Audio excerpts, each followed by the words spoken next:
Ma'am, बहुत बहुत स्वागत है आपका वीरू भैनी में। Thank you. सबसे पहले it's pleasure talking to you because we both share same birthday oh अच्छा। 14 दिसंबर।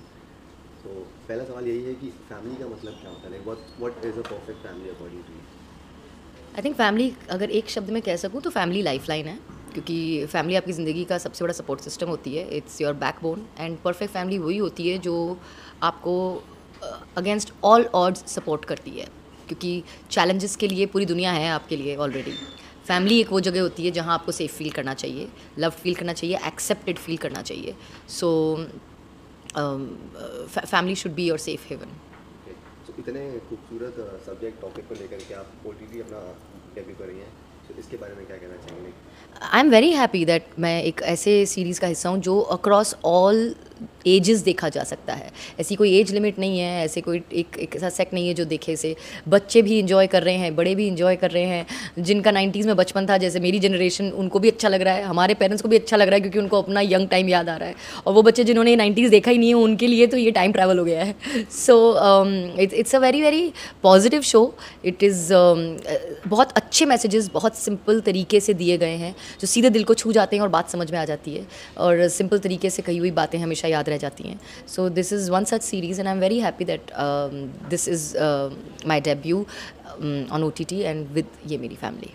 तो लास्ट आपको ओटीटी पे कौन सा सब्जेक्ट और कंटेंट पसंद आया था अगर पूछें, और आप देखती हैं वेब सीरीज? मैं ऑनेस्टली बहुत कम कंटेंट देख पाती हूँ। मैंने रिसेंटली भी ये बात कही थी कि मुझे देखना चाहिए ज़्यादा। I am not saying that ये कोई बहुत ग्रेट बात है कि मैं ज़्यादा कंटेंट नहीं देखती हूँ, लेकिन मेरी लाइफ की मसरूफियत कुछ ऐसी है कि मेरे लिए प्रायोरिटी मेरी बेटी है और being there for her as a mother है। सो मेरा इतना टाइम घर के बाहर काम की वजह से जाता है कि मुझे लगता है कि जो टाइम मैं घर पर हूँ वो टाइम मैं ज़्यादा उसके साथ बिताना चाहूँगी। और उसके बाद जब रात को टाइम बचता है ना, तब मेरी वो हालत नहीं बचती है कि मैं बैठ के सीरीज़ देख सकूँ। सो मैं बहुत कम देख पाती हूँ सीरीज़। लेकिन रिसेंटली अगर मैंने कुछ देखा था तो ये मेरी फैमिली का ही सीज़न 1 देखा था before the release of our season, because I wanted to see कि वो कैसा था, और I totally loved it. No wonder it was loved by everyone and all the actors have done a fab job. Makers तो हैं ही brilliant. तो ये एक सीरीज़ मैं ये कह सकती हूँ कि मेरा लास्ट शो जो मैंने देखा वो ये मेरी फैमिली का ही सीज़न 1 था। एंड अभी रिसेंटली मैंने एक एपिसोड देखा है सास बहू फ्लेमिंगो का। अच्छा, बेटी की बात की आपने कि आपने बीच में मेंशन भी किया था कि वो आपकी क्रिटिक है सबसे बड़ी। सो आप हर चीज़ शेयर करते हैं, लेकिन आप या फिर किसी भी चीज़ को या शो को लेकर के या फिर कुछ भी करना work related, so do you discuss with her या पूछते हैं आप? रोल्स को तो डेफिनेटली मैं खुद चूज़ करती हूँ कि मैं क्या करना चाहूँगी क्या नहीं करना चाहूँगी, बट डिस्कशन डेफिनेटली होते हैं। जैसे there are many shows that were offered to me out of Mumbai and मैंने शनि किया था आउट ऑफ मुंबई, तो मुझे पता है कि it was so difficult to stay away from her, और मुझसे ज़्यादा उसके लिए डिफिकल्ट था because she was even younger at that time. So there are some shows which are offered to me which requires certain out of town limit और proper completely setup only out of town, तो वो मैं उसके साथ बैठ कर बात करती हूँ और उसका जो ओपिनियन होता है वो मेरे लिए बहुत मायने रखता है। और अगर वो कहती है कि हाँ ठीक है आप कर लो ये, तो मैं आसानी से उसके बारे में सोच पाती हूँ। और अगर उसका चेहरा ऐसा दुखी हो जाता है और उसकी स्माइल चली जाती है तो I don't want to do anything that will make her unhappy, तो फिर मैं वो कंसिडर ही नहीं करती हूँ। जी मैम, अगर टीवी की बात करें तो टीवी में अगर लंबे इनिंग के खिलाड़ी अगर जब मेंशन होगा नाम, तो उसमें एक आपका भी आएगा बिकॉज 7 ईयर्स, ठीक है। अगर आप वो 7 साल तब देखते हैं और अगर अभी कोई शो आपको ऑफर किया जाए और वो अगर वो भी 7 साल करें, तो आपको लगता है कि वो टाइम और ये टाइम में बहुत फ़र्क है, इतना स्ट्रेच करना is okay and doing a show for 5-6 years? I think show बनाने से ज़्यादा फ़र्क अब ये आया है कि ऑडियंसेस का अटेंशन स्पैन कम हो गया है और पेशेंस भी थोड़ा सा कम हो गया है। अभी हर चीज़ जो है ना, आप देखिए ना, 30 सेकंड की रील आप आगे बढ़ा देते हैं। पहले 3 सेकंड में अगर पसंद नहीं आती है तो आप उसे हटा देते हैं। सो नो जो देखने वाले का जो पेशेंस है ना, वो और अटेंशन जो है वो बहुत लिमिटेड हो गया है। तो एक शो को वो 7 साल तक कंसिस्टेंटली देख पाएँ और उससे जुड़े रह पाएँ, ये थोड़ा तो मुश्किल है। लेकिन एक शो में और कैरेक्टर्स में और राइटिंग में इतनी ताकत होती है कि अगर सही कॉर्ड स्ट्राइक कर लिया उन्होंने ऑडियंस के साथ तो फिर वो चलता रह सकता है। तो ऐसा कुछ नहीं है कि तब बन सकते थे अब नहीं बन सकते हैं। It's just about striking the right chord. मतलब अगर वापस से अगर टेलीविज़न की बात करेंगे जाने की, तो फिर you are open to it? और यू मैंने टेलीविज़न छोड़ा ही नहीं है कि मैं वहाँ जाऊँ वापस। ओटीटी करने का मतलब ये नहीं है कि टेलीविज़न छोड़ दिया। एक एक्टर जो होता है वो कभी भी अपने मीडियम से डिफ़ाइन नहीं किया जाना चाहिए, अपने कैरेक्टर्स से डिफ़ाइन किया जाना चाहिए, ये मुझे लगता है। और मेरे लिए मेरा body of work is not the medium but the characters that I have played. So मैं टेलीविज़न तो मेरा घर है। I am what I am because of TV and I can never be ungrateful towards it. I can never say कि अच्छा बहुत हो गया TV. No, I will always respect it, just that because मेरी लाइफ की situations ऐसी हैं जहाँ I have to make certain choices keeping my priorities in mind, and I have to balance my work and my personal life. Being a single parent, I need to give little more time to my child, क्योंकि मुझे ही parent में mother और father दोनों की responsibilities निभानी है। तो इसलिए मेरे लिए टेलीविज़न के लिए जब मैं हाँ करूँ तो बहुत सोच समझ के हाँ करना पड़ता है। अगर 15 शोज़ ऑफर होते हैं तो मैं किसी एक को हाँ बोलती हूँ। ये हमारी वाली good news was one such show which I totally loved with. It was offer to me, it was a difficult time, it was during covid, but I took the risk of doing it because I loved the show and the character. So it's about that, it's not about the medium.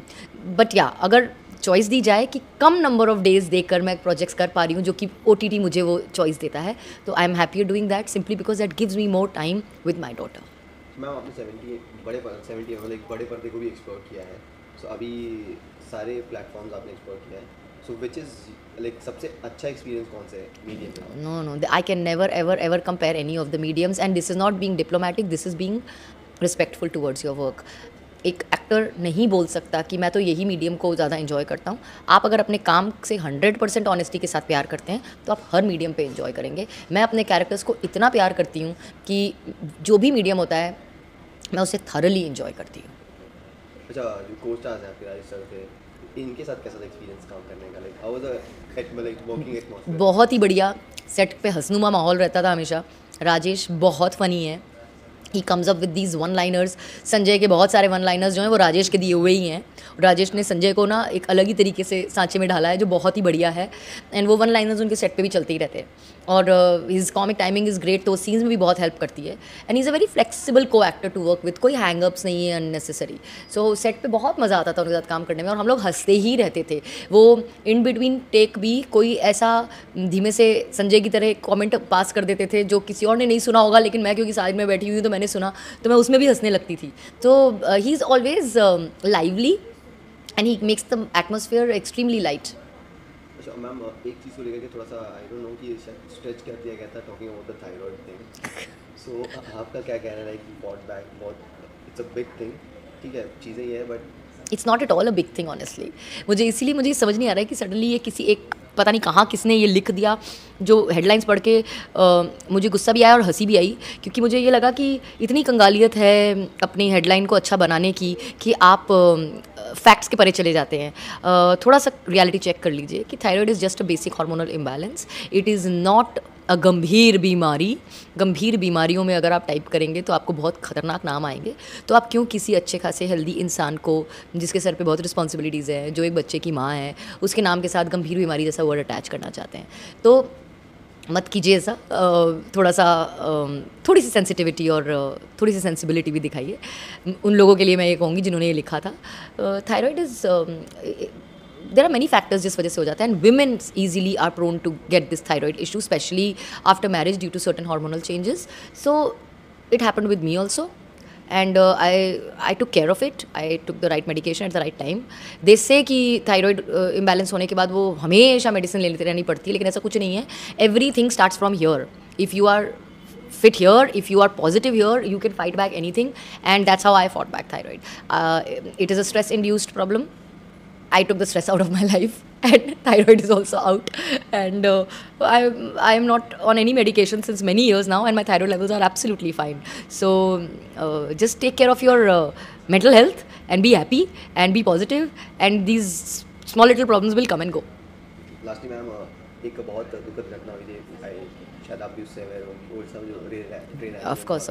So more than 300 people died in that. तो क्या कहना चाहिए, like ऐसी जब खबर आती है देश को लेकर के, सी ऐसी खबर ना सिर्फ देश को ही नहीं, ऐसी खबर जब आती है ना तो उसमें जो भी इंसान होते हैं उनके बारे में सोचकर तो रोंगटे खड़े होते ही हैं, उनकी फैमिलीज़ के लिए भी होते हैं, क्योंकि it is so unexpected when something like this happens that the families are not prepared for it, and it is heartbreaking. Some people can never recover from the loss they have gone through because of such accidents or any other unexpected reason. So I just feel that these are the moments that just remind you that life is so fragile, that reminds you that how much time who has we really don't know. So let's not take life for granted and let's live each day beautifully, positively, and try and give our best to the people who are around us and who we love, क्योंकि हमारे हाथ में सिर्फ यही है, सिर्फ इतना ही control है. So let's just give our best to our lives and to our people and be thankful to God for every single day that has been granted to us. Thank you so much, man. Thank you, Dr. Thank you.